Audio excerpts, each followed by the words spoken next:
We did a pilot for US Top Gear for the Discovery Network, I think it was. And yeah, they let us get on with it, but then there was a drag race between a Ford and a Dodge, and I think the Dodge won, or anyway, whichever one lost, they spent a lot of money with us. Yeah. They didn't want to piss off an advertiser. And they made us pull the drag race. And we were like, but it's a drag race, it's factual, you know. We didn't cheat it. Yeah. That car is a little bit faster than that car, they just wouldn't have it. And at that point, we kind of knew that particular pilot was sunk, you know, it was never going to work if we weren't allowed a little bit of freedom. Yeah, that was always a bit tricky, doing the US ones. I mean, there are a number of reasons why the US one sort of was a struggle to get. And I think there was a period where the version with Rutledge, Tanner and Adam had hit its stride. And it hit stride because they became mates. They were three strangers. Yeah. And it turns out they actually did have a really good chemistry.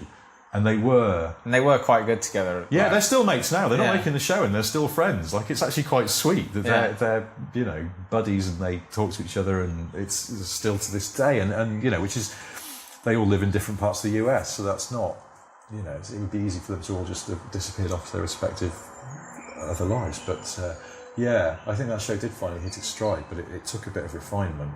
The studio didn't make any sense to them relative to the VT was one of their problems. And just because there's no precedent for that kind of thing in US broadcasting, for a host to be in the studio introducing themselves in the field, it's funny how actually, if you think about it, that is a bit strange.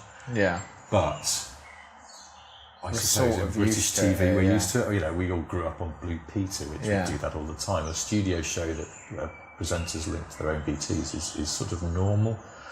Here, there's no precedent. It's like Adam Buxton was saying, they don't really do like comedy panel shows in the States that much. There's not really, you can't really think of any sort of US comedy panel shows, but we do it loads. I know, they're up the yin yang. It's funny as well because when funny enough, the ill-fated first US Top Gear pilot was a disastrous show, but it's where I met my wife, and so it was, it had an element of success for me. But she was working at the time on that show, in between series of Dancing with the Stars, which is their version of Strictly, and most of the people she worked with, certainly the senior people on Dancing, were British.